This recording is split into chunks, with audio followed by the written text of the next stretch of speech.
Tessa Bies here from Precocious Paper. Today I have a tutorial for you for one of the new project stacks by DCWV, which are available at Joann's stores. It's this stack here, the flower stack. I'm going to show you how to make this flower right here, and I'm also going to show you how to turn it into something that you can wear and enjoy yourself or give as a gift. So I'm headed to my craft table and I want you to come with me. Bring the stack, scissors, a pencil, and eraser.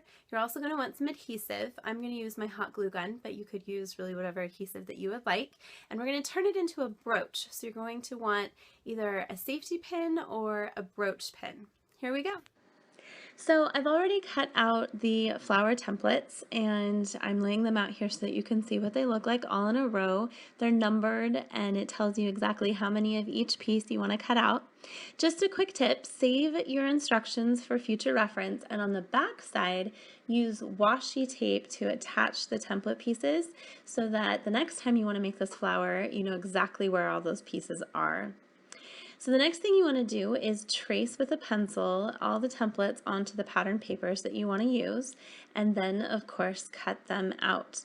Now this part of the process can be a little tedious, so maybe sit back and watch your favorite TV show while you're doing it, but this is a great option if you don't have a die cut machine or you don't want to have to get it out.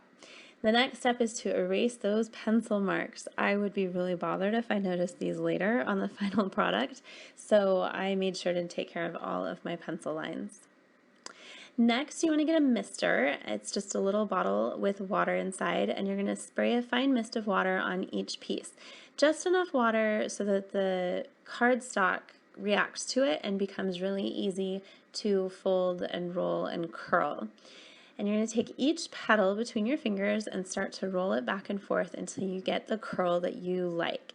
And you can take your thumb in the center of the flower there and kind of press down a little bit so that the flower starts to be more like a bowl shape. This will help when you are putting all of the flower layers together. So just curl each petal, work your way around the flower. And what you're going to do is curl every flower like this, set it aside to dry, and when they're all done, they look like this. The next step is to take a piece of paper and roll it into a tight little ball, and this is so that as you're putting the layers together, the flower is going to keep its shape and you're not going to end up crushing the smaller flower layers as you're adding the larger ones. So just take a little bit of hot glue and secure that layer to the next. You want to make sure that you are shifting each layer around the flower a little bit so that the petals don't all line up exactly. That could be a cool look, but you're not going to get a very natural look with your flower if you do it that way. So as you're putting on the next layer, kind of give it a little bit of a turn so that those petals do not all line up perfectly in a row. Just keep adding your hot glue and securing it to the next layer. Go ahead and push down on that paper ball. That's what it's there for. Make sure your glue is nice and secure and that nothing is going to pop out or fall apart. And you can keep shaping the petals, curling them up around that paper ball too.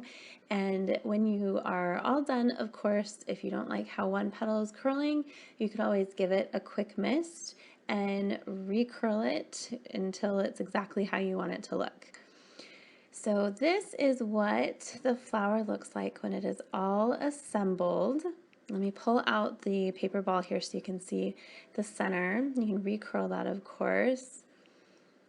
And you can fuss with those petals as much as you want. Every flower you make is going to be unique and beautiful in its own way. The next thing we're going to do is add leaves. So I got out some green paper, and there's no leaf template for this flower, but that's okay because I just want to do a very basic leaf shape. And what I love about these pattern papers is that they're double-sided. So one of these leaves will show the A side and the other leaf will show the B side. I'm going to fold each one in half and give it some dimension. And then I'm going to glue the leaves to each other, and then I'm going to glue the leaves to the back side of the flower. I just want to make sure that they're situated in such a way that they're not sticking out too far and that they look really nice with the petals that they are behind. And then it's time to add the brooch pin. So the brooch pin that I'm using is also a hair clip, and the back of it is concave. And so in order to make sure that my glue is really attaching to the flower, I'm putting the paper ball back inside so that I can push down on that with my fingers and make sure that the flower really, really attaches to the clip.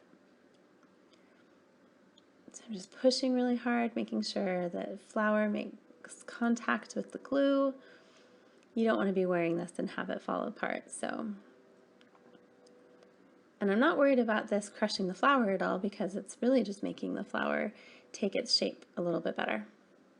And this is what it looks like all done. The last touch is going to be adding a few blue moon beads to the center.